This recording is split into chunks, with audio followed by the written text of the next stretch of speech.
Hey everyone, welcome to the Hot Seat on this Media Monday. I'm Ron Klopfanstein. Tonight, we're solving a history mystery, and we're going to try something new here on the show. We have a musical guest, ukulele player Millie Szmurlo, and we're going to meet James Nason. He is a scientist of life for discussion about AI, androids, and approaching the singularity. I always want to know what that really means. We're going to find out from James. But first, June is LGBTQIA plus Pride Month, and we're joined by Ace Morreale of the Oneida County Pride Alliance. Welcome to the show, Ace. Did I say your name right, Morreale? Yes, you did. I did for the first time, I think. I think it was the first time, actually. And it was Oneida County Pride Alliance, too. Yes. Because I always say association, and today ChatGPT caught it in the script and said, no, I think you mean alliance. I was like, oh, God, I don't know. But so I was right. Yeah. So now, what's happening in June around here? Everything is we have so many events. A packed month of Pride events for June.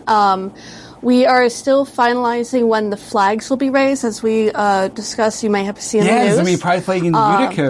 It's going to be great. I'm so excited. We're going to have flag raising in both the city of Rome and city of Utica, but we're still negotiating dates, so I cannot say exactly when yet. But barring those, the first thing we're going to do is Pride Eve story to make sure that weekend is caters to all ages. Oh, I like that. Yeah, that's really nice. So then what will be happening the next day for actual Pride, Pride event? What's it called this year? Just Pride?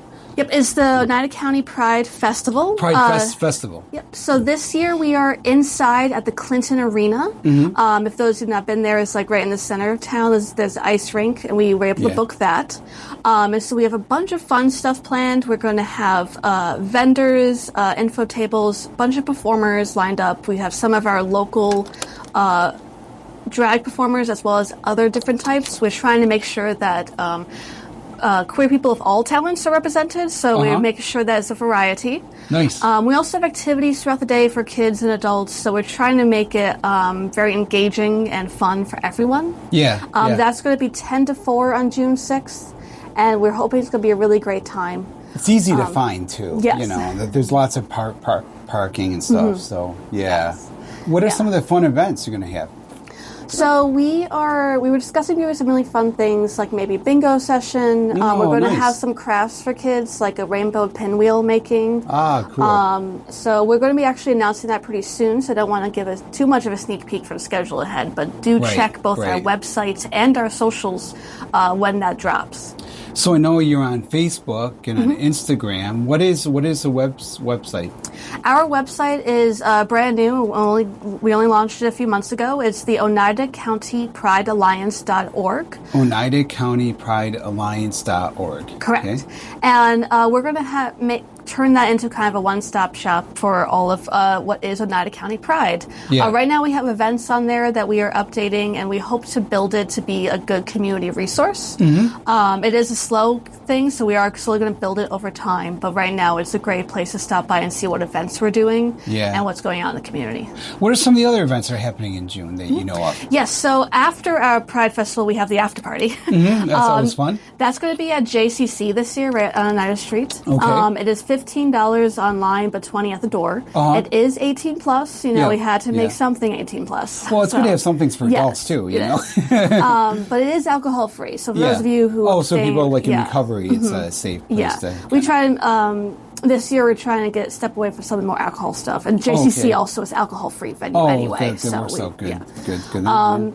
So we are going to be there. We're going to have both drag and burlesque performers. Oh, so nice. We're going to have burlesque is so much fun. Yes. Yeah. So again, diversity of both performers and talents. Make sure we have that. And then the very next day, we have our monthly Pride Cafe here in Utica. We do a monthly social hour. What are those like? Yes. Our monthly social hours, it really is just you come in at Emerson have coffee in the Utica location and 3 fellows in for the Rome location.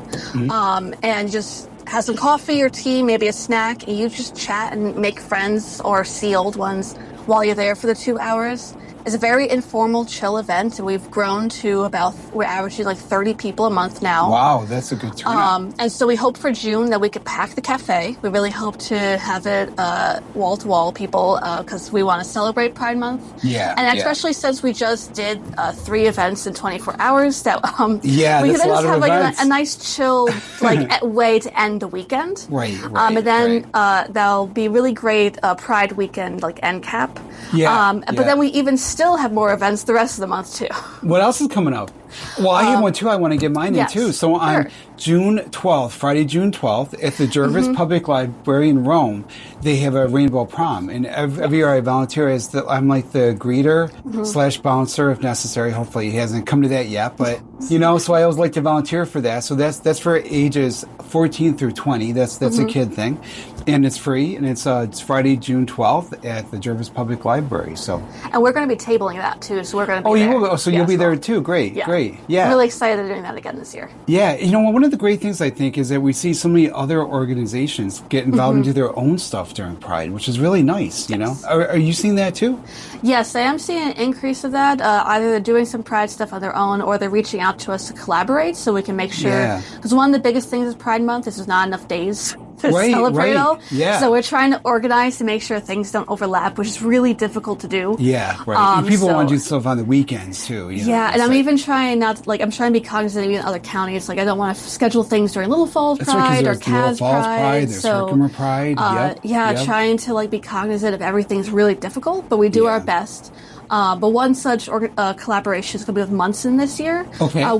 Munson After Dark is going to be the art of drag. Oh, and neat. We're going to have drag and burlesque performers on June 27th at 9 p.m. Oh, cool. That's going to be on the socials too, so you can see more about that. Yeah. What does it say to you that there's so many Pride events? There was a time a few years ago I was afraid that this stuff would be snuffed out. It seemed like the government was cracking down and stuff, and but people are really pushed back, and we're really determined to make ourselves known and stake our identities. So what does that tell you about the state of our movement? I think we're at the point where while there is a lot of animosity towards the LGBTQ community, especially trans, we as well as our allies are not going to go back. We are determined not to go backwards because we have made such wonderful progress in coming out the closet, being visible, gaining more and more rights. We really cannot afford to go back at all. Right. Part of it is a lot of people from red states are actually fleeing to this area for its welcoming culture. So we're really... Not only has OCPA been building the community for a while, but now we're seeing more and more people just join. Right. So we're, and as we see across the nation, just different attacks in our community, New York State's really stepping up to help protect us and make sure that we are safe and welcomed in our state. Yeah, our state, our attorney general and our governor too have been really vocal and pushing back against, and really in protecting us and protecting our rights too. What have you seen locally? Have you experienced any pushback or any hate or hostility, or has it? We have been very fortunate in Oneida County compared to other prides. Ours is very minimal. It's nothing that's ever been a threat or anything that we've had to too much deal with.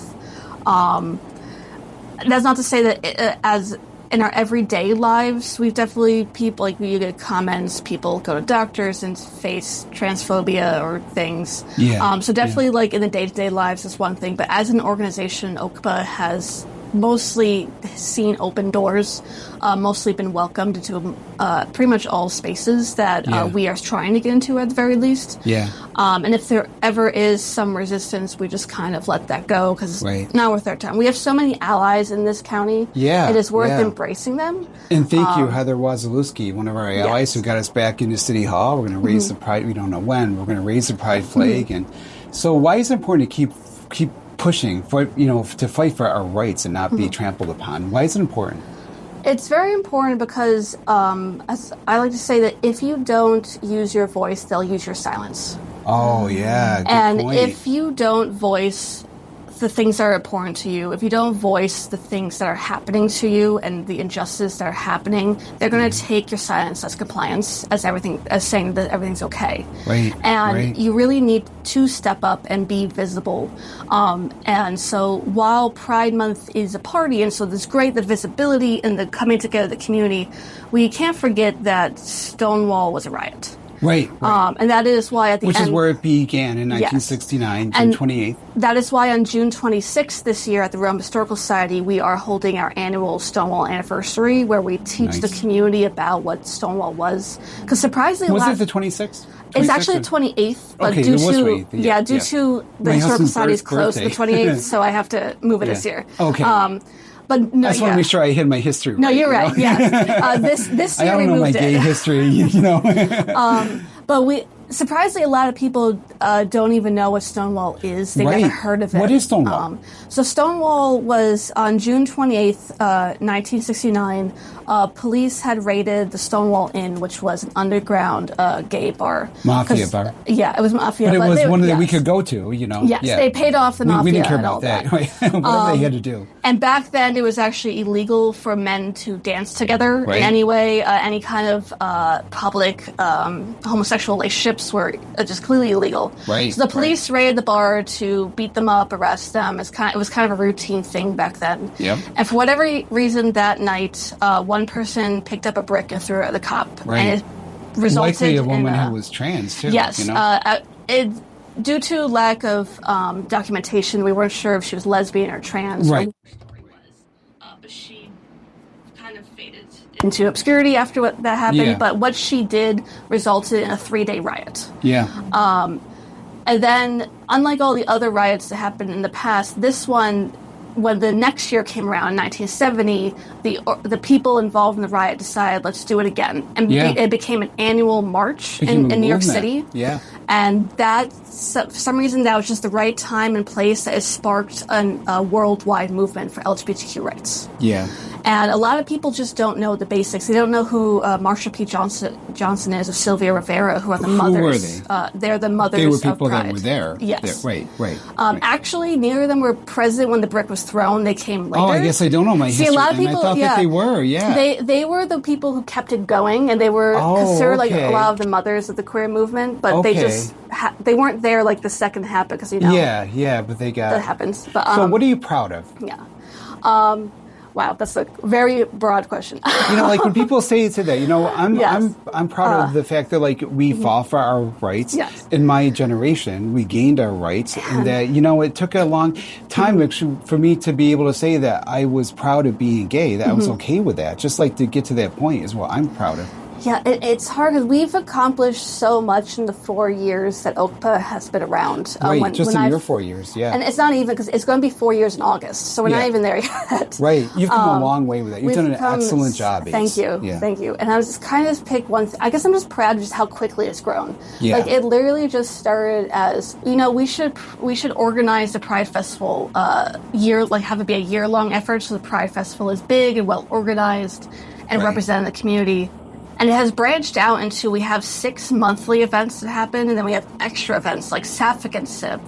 And bowling we've done this year. Right. And throughout the year, you have so many things. So many things. Coming out day And now people who have moved here, or even people who've lived here their entire lives, are telling me like they finally met another queer person, and they finally are finding that community and making friends and not feeling so alone. That's awesome. So I'm really proud that even though we're just shy of 4 years, we've done that in such a short amount of time. We became a 501c3. We're doing things like getting the flag raised after we were initially denied. We've done so much. Real results, like real civil rights results, like getting the flag in Utica, back in Utica. That's an achievement, because it says a lot about that we belong here too. To end the exclusion. So now, for more information, they can go to Oneida County Pride Alliance.org. Yes. Also Facebook and Instagram you're on too. Yep. So we'll have links to all that in the show. Thank you. Millie Szmurlo is joining us now. She's our musical guest. So Millie Szmurlo, we know you're a ukulele player. We've talked to you before.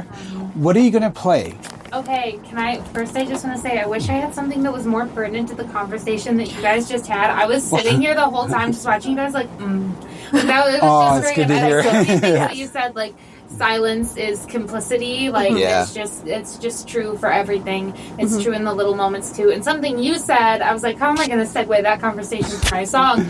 Something that you said that, like, why is it so important to keep fighting? Like, even just the little things. I like say this a lot with my mom whenever I'm worried and like get worked up. She'll be like, nature finds a way. And so that's like just my big, so it's like, it's about appreciating the little things. It's about going bowling. It's about the flag at City Hall. It's about all the small moments. Right.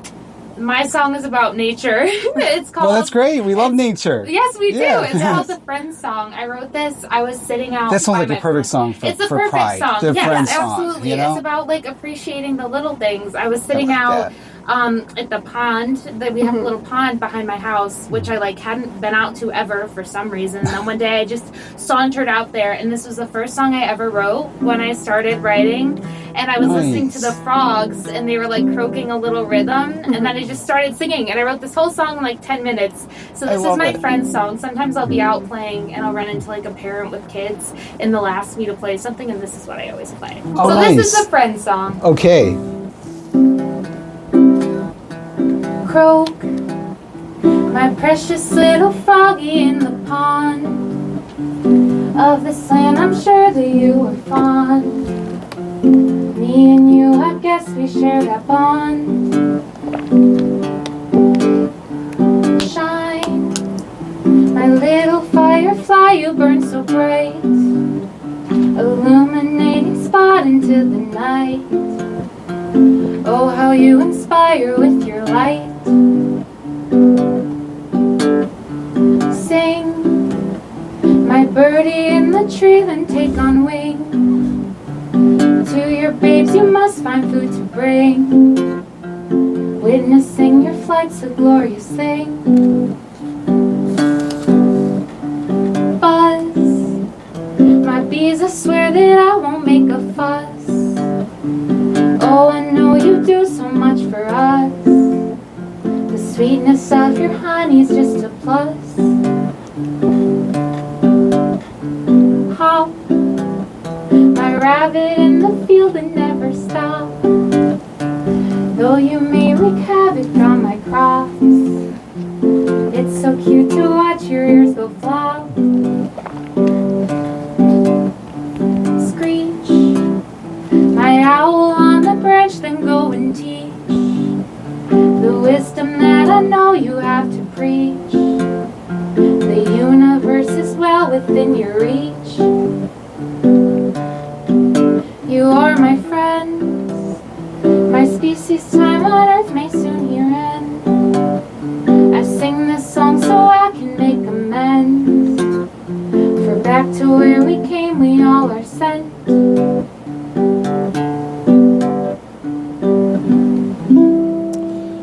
That was beautiful. That was what a nature. What a perfect song for Pride too. You know. Good. There was a musical guest, Millie Szmurlo. She plays the ukulele. We've also been talking to Ace Morreale from the Oneida County Pride Alliance. They're online and on social media. We come back from the break. We'll be heading to the Westmoreland on a quest to find the missing Springwood Spring. And Millie will have some more music for us. Then after that, I'll introduce you to James Nason, Scientist of Life. I'm Ron Klopfanstein, and you're on the hot seat on a Media Monday.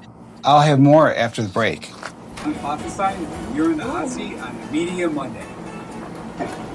Hey everyone, welcome back to the hot seat on this Media Monday. I'm Ron Klopfanstein. The next story is one I've wanted to tell people for a long time. I grew up next to Westmoreland Spring Woods, and for years, my family has talked about the spring that's hidden somewhere in those woods. Back in the 1800s, the spring was important enough that a spring house was built there, a hotel was built there. Later, the land was connected to the Delancey Institute and the Williams Collegiate Institute. Those buildings are now gone, but the spring, or at least the mystery of the spring, has stayed with us all this time. So I went into the woods with photojournalist and AI content producer Jim Hale, associate producer Lily Christopher, and our friend, photojournalist Brian Lazor, and historian Victor Edict to compare historical images, look at the topography, and to try to find what generations of my family have searched for. We have this report.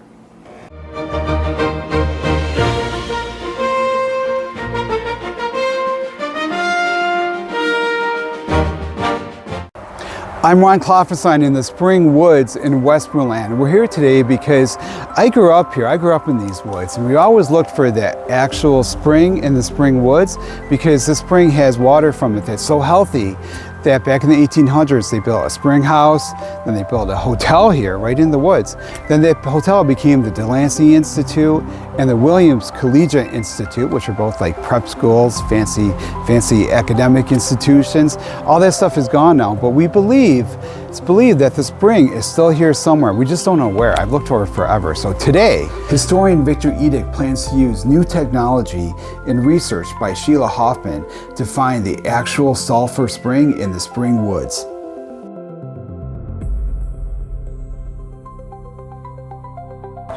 This right here is the entrance to the spring woods. So there's like trails that they made back in the 80s, I believe, for logging. So we'll go back there to what is known as Sucker Brook. That's the creek that goes through the middle. But I never found it. Now, with Victor Edick of the Westmoreland Historical Society to guide us, we compared old photos to the current landscape, looking at the creek, the terrain, and signs that the spring might still be flowing. What we're looking for is, like that, a big shale rock wall on the left side and a little elevated mound, I guess you could say, coming into the creek, and it's hard to describe, but it slopes up and then it's sharp when it reaches the creek. And again, on the left side, next to the shale wall, there is a stone basin where no water goes over, but you would, back in the day, see a metal pipe, 3-inch. So it's along the creek? It's along the creek, definitely. Oh, okay, so we should continue down there then. That's what I've been looking for, yes. Okay, so we're walking down Sucker Brook here. And Victor, what are you looking for here? I'm looking for any sort of metal pipe or any sort of hole with bubbling water coming right out of it. And you think it'll be out like the shale walls will be like it would, near that? Yeah, relatively close to it. Because that's just what the photos from the 1800s would show. We're about I would say kind of at the halfway point from where the two creeks come together, where they go under the thruway through the tunnel. And we always kind of believed that it was around here, but me and my cousins, my sister, we looked for it, but we never found it. So what are you looking for that we maybe overlooked? It's just very small. It's very hard to see, especially under a tree canopy. Yeah. There's no lighting under here. Yep. And it's just very hard to miss, very easy to miss. And it'll be in the water? It would be in the water, yes. It might be it might be in a level of stone above the water, but really close to the water because it flows into it. Okay. So you're showing me a reference photo that was provided by Sheila Hoffman, who's been researching this. And what are we seeing in the reference photo? So we're looking at, on the left side of this, there's a shale wall, as you can see, and on the right side there's some sort of land outcropping. Yep. And it dredges right through it, and right next to the shale wall on the left, you can see a small 3-inch steel pipe. I can see that, yeah, coming out of the ground. Right. And as you, again, next to the shale, it's on a stone, yep. I don't know what to call it, it's above the creek, but it flows right into it. And over here, on this reference photo I took just a few moments ago, right. you can see how it is relative to it with this landmass coming out to the left. Yes, right. The shale wall on the right. Yep. And the creek dredging right through it. So you think you may have found the spring in the spring woods? Very likely. So show me. We're here. This is like a 50-year quest here. So right along here, it's not so much, it doesn't show much area anymore, but you can see these bubbles coming out of the water. Bubbles, yeah. And there's a small hole right there. Oh wow, I see that right there. Yeah. Oh my gosh. And there's no mud or anything on the stones, which shows it's currently flowing. Yep. And it's kind of foggy in there, so must indicate a spring. Oh my gosh. So that's the carbonation we were talking about with the water? Yep. That's the bubbles coming right out from underneath there. Absolutely. So I walked through this a million times, and as kids we swam in this creek right over this a million times, and You know, we always were told that it was here somewhere. We always looked for the spring. Yeah. But this is like mind blowing to actually see the thing here. Yeah. Wow. It's consistent, so it's not like there's a toad or a frog or something nope. like that, because it keeps coming every so often, and there's more and more and more. Yeah, it's something you never get to see every day. No, you really don't. Or the times we saw it, we didn't even know what we were seeing. You know? Yeah. You might have stepped on it a few times. Absolutely. I'm sure we walked right over the top of this. And that is the spring wood. So this water was so incredibly healthy that it brought people in from all over to drink this stuff. So you were doing some research. You were kind of building upon the research of Sheila Hoffman. And what did you actually look for? Like, do you use Google Maps or topography maps? I use a few things. I use topography maps and Google Earth too, because you can go back in time with those. Oh, I didn't realize that. Yep. Wow. And the photos from autumn and winter, where there's no snow, but you can see through all the leaves, shows everything. Right. You can see all the waterways, you can see all the terrain, especially the topography maps. It shows where everything was, old foundations, everything. Well, it's amazing to me and so impressive that like you took us right to the spot, you know, like, and I mean, so many years I've looked for stuff here, you know, it's like, good job, good job. Thanks, man. That is amazing, you know. For generations, Westmoreland families have been coming here, not just for the spring, but for the memories made around it. Our adventure ended with the discovery of the spring in the spring woods, thanks to the research of Sheila Hoffman and the guidance of Victor Edict from the Westmoreland Historical Society. We've actually found the spring in the spring woods, so quite an exciting day here in Westmoreland. In the spring woods, I'm Ron Klopfanstein for 95.5 FM, The Heat. I have that story online tonight on my YouTube, Facebook, TikTok, and Instagram accounts at 9 p.m. When you watch it, look for a spectacular underwater shot by my friend photojournalist Brian Lazor. I asked Brian to go with us because I wonder what a photographer with his eye would think of the woods. So I also have an interview with him that I'm going to post tomorrow. It's kind of like a bonus feature on all my social media accounts. Millie Szmurlo is our musical guest tonight, and she's still here with us in the studio. You got another song? I do have another song. Tell us about it. So this one here is called The Crow. I'm a big fan of a metaphor. I want to say it's Woody Guthrie. You're from Westmoreland too. I should cut you off. Yeah, it's like a Westmoreland day. And that makes me think about the previous song, just like appreciating the little things, like the beauty in your backyard. Exactly. You know, like how you didn't have to go so far. And it's really cool you got to do that story. There was this magical spring in our backyard. I can't wait to watch the video. Oh yeah, the screen's turned away from me, so I couldn't see, but I'll watch it later. So yes, this one's called The Crow. It's I love me a good metaphor. There's a song I grew up listening to. I think it's Woody Guthrie, but it's called Little Black Train. Okay. And it's about death, and it's like the little black train is coming down the track. And I wanted to write a song about that. And I was like walking around Clinton, and I was just thinking about how like I want to write like a fun, jaunty little song, but about death. And I was walking, and I saw a crow flying above me, and I was just like appreciating its beauty. And then I'm watching it, and it just like poops like in the sky, like right down in front of me. And I was like, well, I think I gotta write a song about a crow now. So this one here is called The Crow. Every time a human's born, I'll tell you so is a crow. That crow's a part of life that every person will know. You either think about him as a friend or a foe, and either way the crow will get you when it's your time to go. Either way the crow will get you when it's your time to go. He follows you around as you're living your life, through successes and the messes and the love and the strife. He ain't trying to scare ya, he's trying to give you mind to do all that you can before you're met with the scythe. To do all that you can before you're met with the scythe. If you're making a choice and a black feather drops, that crow gave you a warning, take a moment and stop. There will come a day when he will harvest your crop. Don't waste all of your time getting caught in the slop. Don't waste all of your time getting caught in the slop.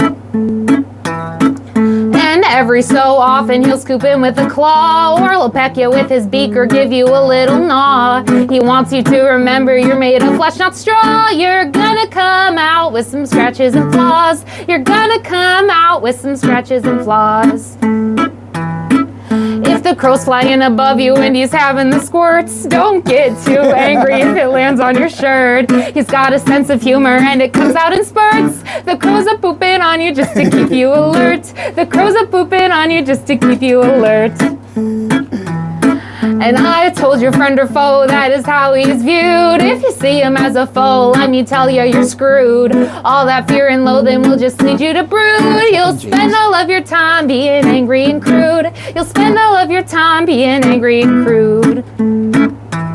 And some people who fear him say, risk I'll take none. But does it matter if life ends, if it never begun? I'm not saying to be stupid, I'm just saying have fun. Cause while you're living life, the crow's enjoying the sun. While you're living life, the crow's enjoying the sun. And if you're scared of that crow and you're trying to skip town, you would need a lot of money just to get you around. But material possessions won't keep you on the ground. If you think money can save you from the crow, you're a clown. If you think money can save you from the crow, you're a clown. And you could try to run, but you know you can't hide. That crow's looking at you, he's got mighty fine eyes. And when you run, you make him angry, buckle up for the ride. Someone told you you could beat him, then they told you a lie. If someone told you you can beat him, then they told you a lie. So when my crow lands on my window and says it's time to go, I hope I don't try to tell that crow no. If I'm taking my time and I'm living life slow, I'll be ready when it's time to fly away with that crow. I'll be ready when it's time to fly away. I'll be ready, I'll be ready, I'll be ready, feeling steady. Hope I'm ready when it's time to fly away with that crow. That is the best message about death I think I've ever heard. You know, Thank you. It's positive surprisingly jaunty. It is, and Yes. it's a good message too. You know, Thank you gotta you. live your life while you're Yes. living your life. Think that one crow in Clinton that just Wow. really needed to go in that moment. Now, can I ask you, do you have another Yeah. song? Would you like to sing one more song? I only asked you for two, but if you have one, we do have time. I did have one ready. This one I haven't played please much. go right ahead. Okay. This one's called Mr. Moneybags. Oh, okay. Okay, ready? Yep. Mr. Moneybags has got me tied to his strings. It makes him feel mighty, makes him think he's a king. When you bow to greed, it'll make you real cruel. So you gotta turn around and find somebody to rule. But there shouldn't be kings and there shouldn't be puppets. I hope we're gonna change it, for I'm kicking the bucket. He watches from above as I'm doing his dance. As if I'll work hard, I'll be free, but I know there's no chance. He tells me that he earned every cent that he got, but his daddy before him just left him the lot. I know it's all a hoax, so all the lies he should drop, 'cause the only way to get there's if you're born on top. He's looking down at us and he's feeling real grand, but he's a fool, I can tell you what he don't understand. Mr. Moneybags has set his own trap. You can only tug a string so much before it'll snap. I watch him profit, but I'm breaking the sweat. And even when I call him out, well, he don't see the threat. When he tries to make it seem like we're on the team, I can't control myself, out my ears will pour steam. So don't you dare think that man's on your side. The only reason that he pays ya, you can't work if you die. He says my purpose is to entertain, and he's taking all the things that'll strengthen my brain. It's much easier, Mr. Moneybags finds, to control all the puppets when they've got weakened minds. It makes his life real simple and nice. If you're doing his dance and you're not thinking twice. He's looking down at us and he's feeling real grand, but he's a fool, I can tell you what he don't understand. Mr. Moneybags has set his own trap. You can only tug a string so much before it'll snap. Mr. Moneybags has gotten real comfortable, but once we're destitute, we're ungovernable. Doing his dance will make you feel real alone, but the struggle of the tug every puppet does know. So I'll let my song of freedom ring, 'cause he's got me tied up, but I'm still gonna sing. He's looking down at us and he's feeling real grand, but he is a fool, I can tell you what he don't understand. Mr. Moneybags has set his own trap, 'cause the strings are getting taut and it is going to snap. Mr. Moneybags, I'll tell you, you're going down. We're gonna turn that smirk right into a frown. I can't help but wonder what you're going to do when all these angry puppets get set on the loose. Thank you, Millie Szmurlo, for this little mini concert. This has been wonderful. Thank you You're like for our having me first again. musical guest. You're always welcome here. Ah. So that was our musical guest, Millie Szmurlo, on the ukulele. When we come back, we're going to meet James Nason, Scientist of Life. I'm Ron Klopfanstein. You're on the hot seat on a Media Monday. I'll have more after the break. Welcome back to the hot seat on this Media Monday. I'm Ron Klopfanstein. James Nason describes himself as a scientist of life. He joins us now in the studio. Welcome, James. James, who do you have here in the studio? This little robot? Who's this little robot? This is, when I built the robot, the initial thing that you do as a career as a roboticist is either go and work for a robotic company like Boston Dynamics or Nightscope out in California that builds security robots, or work for NVIDIA or one of these companies doing robotics, or the other thing is robotic instruction. And my son was a tough youth in school, even though he's an Einstein genius, and that's not kidding. He took. What's your son's name? Braden. Braden. He took when he took the tests, the SATs and ELAs, he just got a perfect score. Wow, I'm impressed. As an ELA teacher, that impresses me. It's just perfect. Like, good for perfect. him. Yeah. And when I was in school, I would study, and not ever come close to what he did. It was just like... So did he inspire you to get into AI and stuff? The thing is he got into the wrong side of the track because he was so smart. He was sort of isolated from the other kids. And I know that feeling. It was damaging to him, so he sort of just closed in. Maybe he was bored, too. He closed in, and... one day he told me he'd rather save a dog than a human, and I was like, wow, that's how deep this is. So I started building that robot, and I got him into it a little bit. But one night I took it out on Long Beach, New York, and it's got a boardwalk along the ocean. And if you go out, I took him out during the day, but this time I went out 11:30 at night. Was this robot Django, the big robot that we're going to have video of this? He was about 4'5" at that time. Yeah. And I was running him on the boardwalk, and I ran into a group of youths that on normal occasion probably would have taken from me what I had. Yeah. But that robot just stopped them so they're kind of like tough youth. Yes, the tough youth. The tough youth. And they were like astonished, and they're like, you're better than my science teacher. You're better than my math teacher. Wow, you should teach. And the next day, I took the robot and I walked up to the MLK Center in my town that I've never been at. And I walked in and I said... What is that, MLK? Martin Luther King Center. Okay, like a community center. Yeah, a nice community center. It was teaching all the underprivileged youth in the area. There was gunshots in that area a lot. Wow. Yeah. Housing development. Just not a great place to be. Yeah. And I walked across that street and I walked up there with my robot and I said, I want to teach. And the lady there was beautiful, Tanika Williams. And she said, come on in.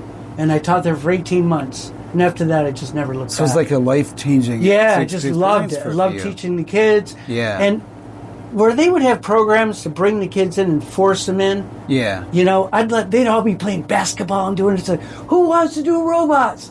Yeah. Some would come. I bet some would. Yeah, of course. 5, 6 come in, and all of a sudden they're doing things. Before you know it, 10 more come in. Then 10 more come in. Before the class is over, I had like every kid in that place in that room. Yeah. And I went in there and did that on a Saturday night once where they had this dinner fest for everybody. I just snuck in the back, little by little, a couple kids came in, little 3-4-year-olds. I got them going. Then some 6 and 7-year-olds came in. I got them going. Before you know, the room was filled. Yeah. And I'm like, wow. And then one day my wife came in there and she watched me from afar. She goes, "Those kids love you."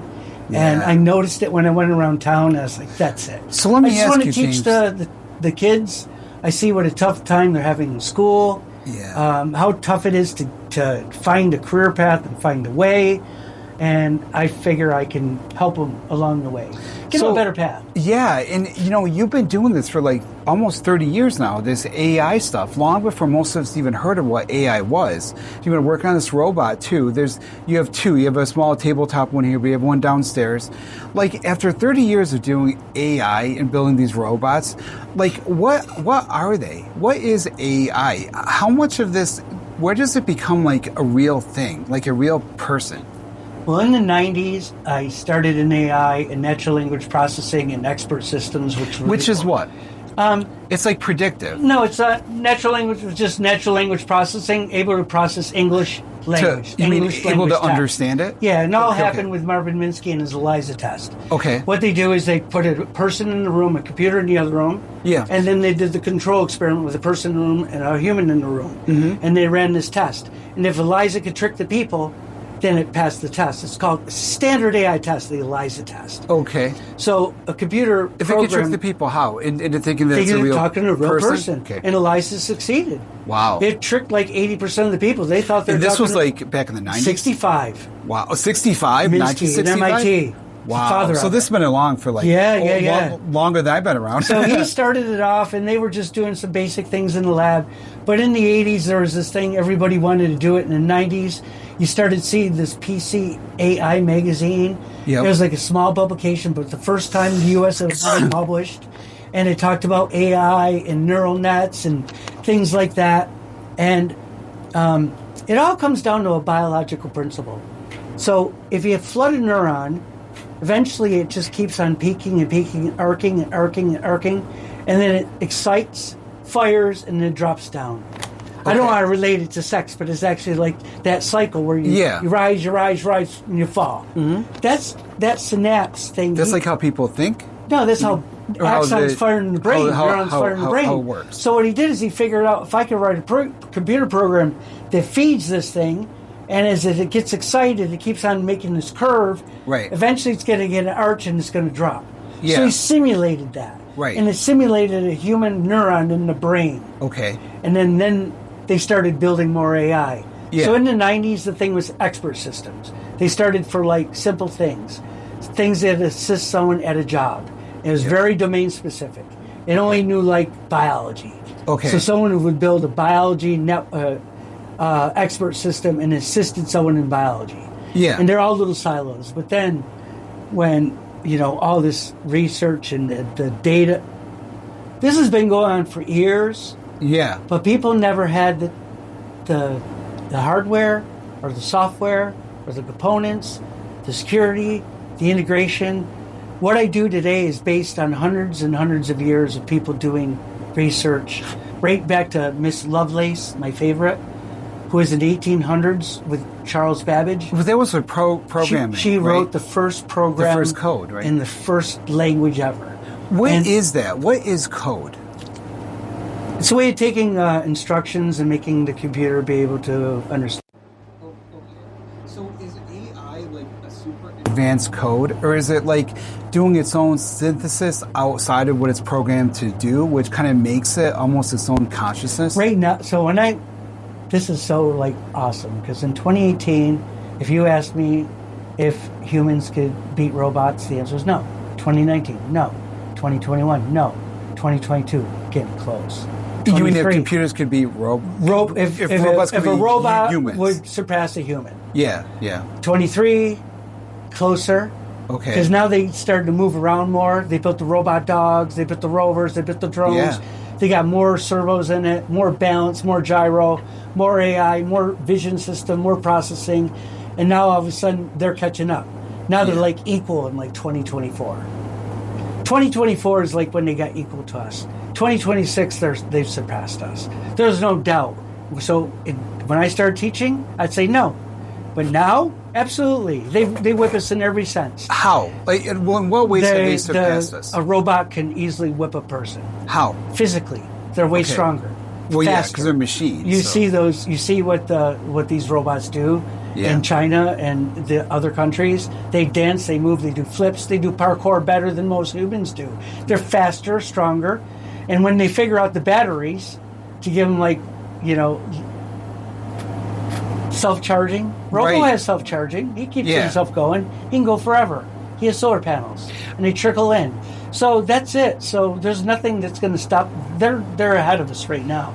So the robot physically became more anatomic than us. Okay. And more precise than us. Yeah. Robotic surgeons, a regular surgeon isn't going to exist in 10 years. Wow. Everything is robotic surgery.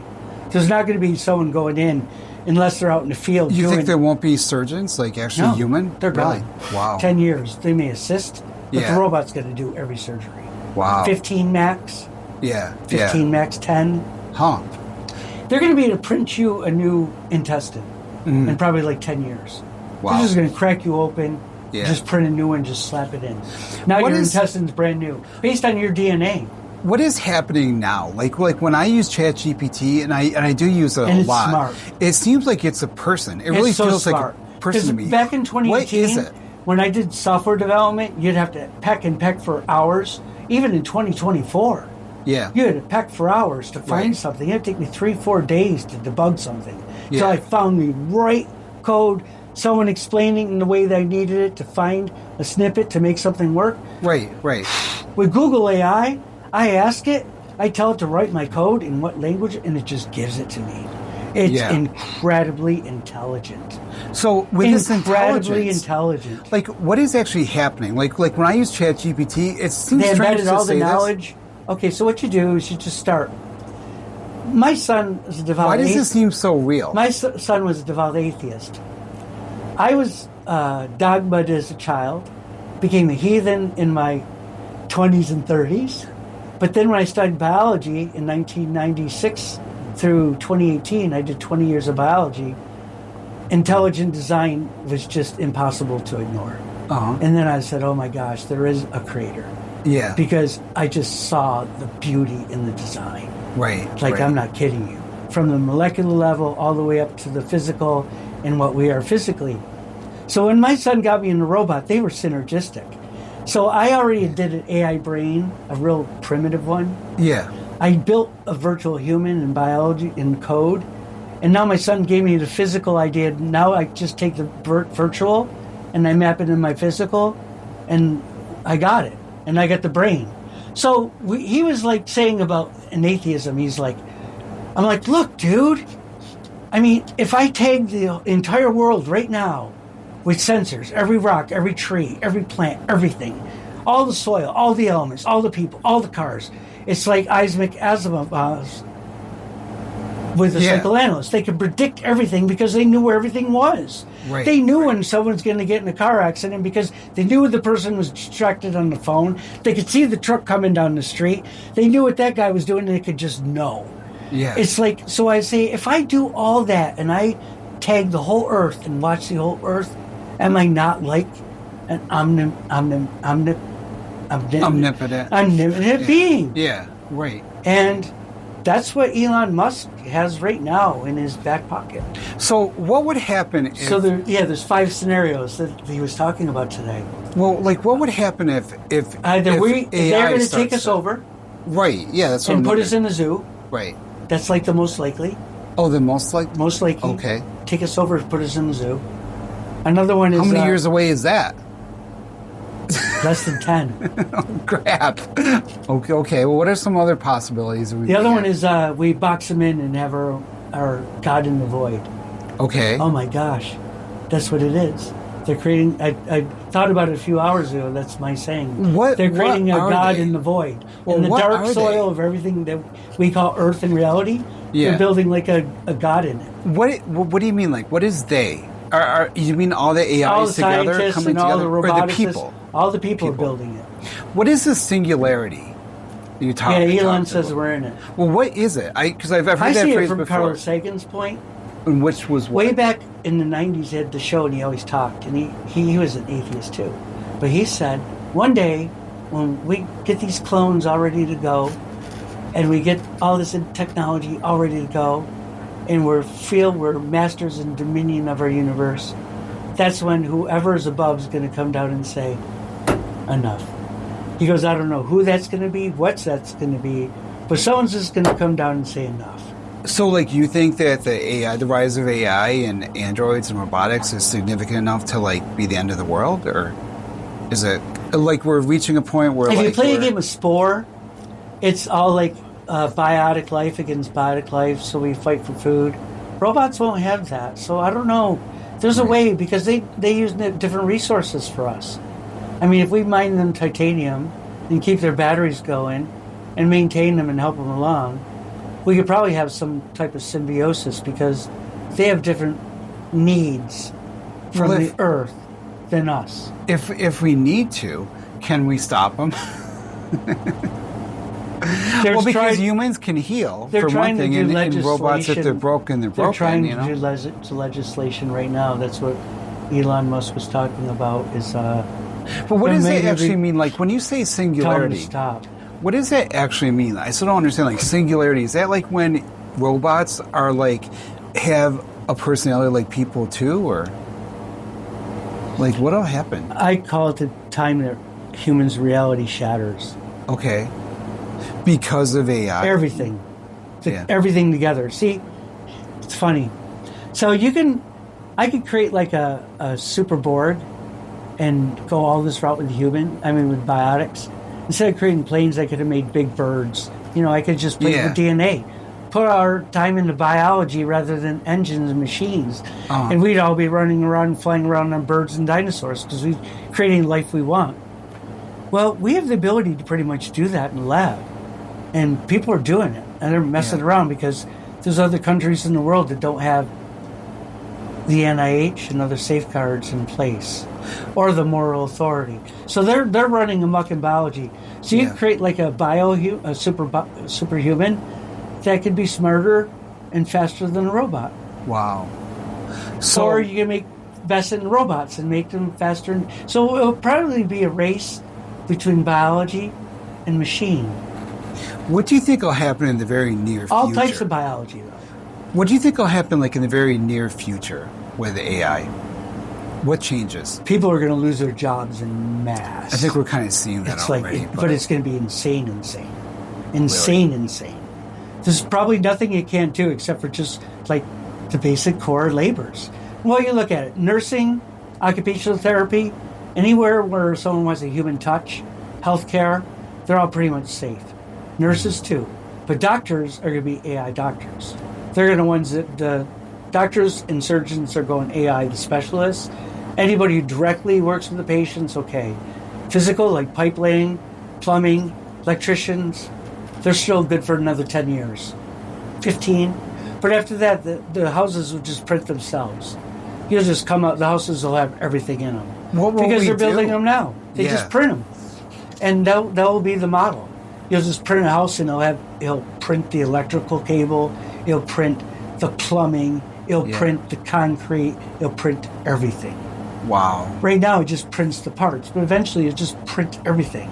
Like, the Star Wars, where you say, in Star Trek, where but it's just a slower process. Well, I'd love to have you back on the show in a while down to see, like, to like track the progress of AI and stuff. And there is good and bad, I think, but I think we need to be very aware of, like, how it's changing things. So thank you for this, and it was really great to meet your robot downstairs. People can, watching the podcast or the video, be able to see Miss Robo Jane go downstairs. We have one here. We've been talking today to James Nason, scientist of life. Thank you to all our guests, Ace Morreale of the Oneida County Pride Alliance, and musical guest Millie Szmurlo. We're going to have this episode online Wednesday night at uticaphoenix.net/Media Monday. Our audio engineer is Jonathan Brooks. He's DJ Jay Easy, and he's up next with the Easy Ride Home. Jim Hale records the show for YouTube and podcasts, and he's our photojournalist and AI content producer. Lily Christopher is our associate producer, and Bill Connors our entertainment correspondent. And I'm Ron Klopfanstein. I'll be back next week. Another Hot Seat, Media Monday.